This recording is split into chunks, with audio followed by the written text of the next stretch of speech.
締める方、親指を締める方って、まあ、人それぞれはいはいはい。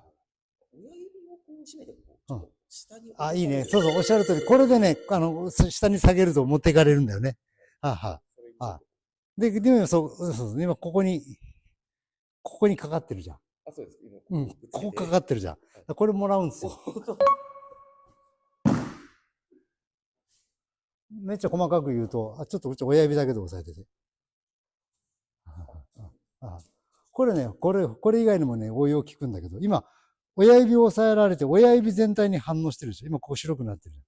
これに反応して、これ潜り込もうとしたら当然押さえられるじゃん。なので、こっちからそっちに回してあげるんだよね。いわば、ここをこう回している。相手の力の流れを感じてそれを利用するというのであれば、こっちにこう。そうもっと細かく、逆にジャーテンで、じゃあ対抗策で、今度こっちで。そうすると今度こっち来てるじゃん。そこを押さえてくださいよって。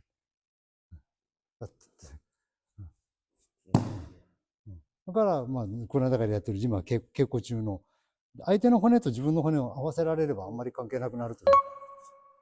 これ今ちょっと稽古中のテーマのやつなんだけどね。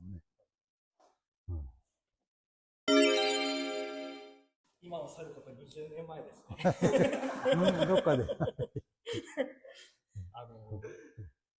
とにかく私、合気道部だった時に、もう誰よりも受け身が弱くって、すぐ転がされてたんですよ。で、その粘り方で、そう、昔は腰で粘れって言われたもんな。意味がちょっとよくわかんなかったんですけれど、その、耐え方って言ったら変ですけれど、ある程度やっぱりその、後輩とかとやるときは、ある程度やっぱ負荷かけてあげたいところもあるじゃないですか。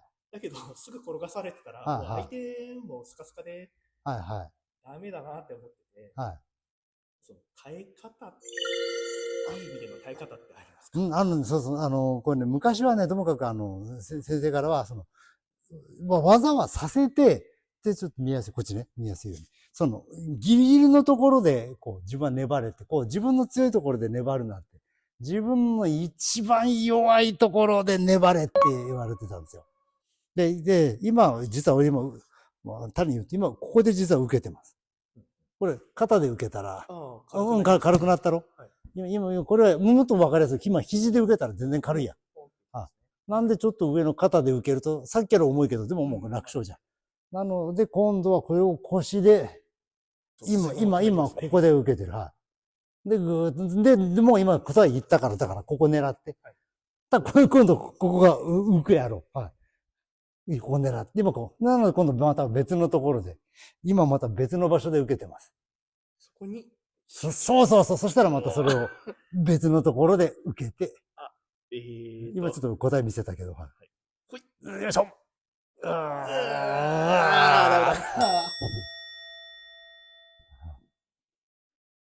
てな感じで、力を流すにもなってくる。流すっていうか、こう来たのを、ここで受けると弱いから、例えばだけど今、ここで、ここで、これ単純にこうだったら逆にここに視点ができて、逆に軽くなるんで、イメージとしては、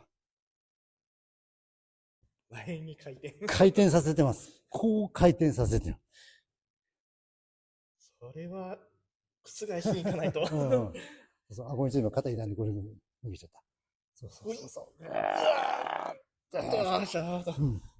そんな感じでね、体のどこで受けてあげるかとか、流すかとか、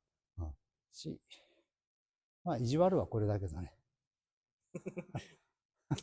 わからん。そう。これはね、入って流してるから。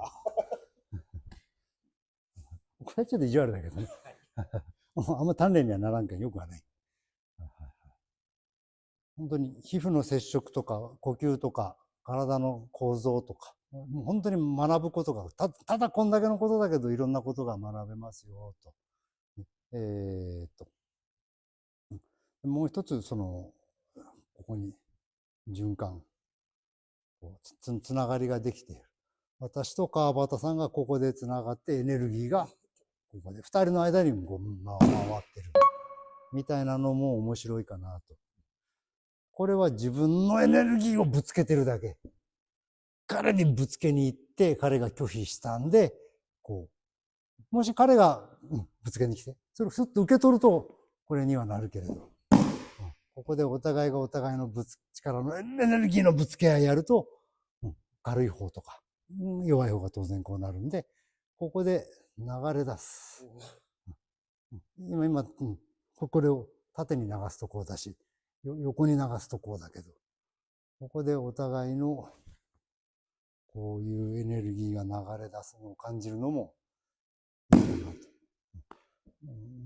と。ただ手を持って押さえてるっていうだけなんですけども、そこにどういう要素を入れていくかっていうのはやっぱ、アイデア次第、アイデアって言ったらいいのかな、アイデア次第とか、自分の稽古のテーマ次第ですよね。単純に、オラどうだっていうね、もう根性論も、俺ありでいいとは思うんだけども。私のこの、ごめんね、川端さん、これは今川端さんの腕を押さえてる、さっきの話。ではなくて、川端さん全体をスッと今押さえに来ている。これに対して、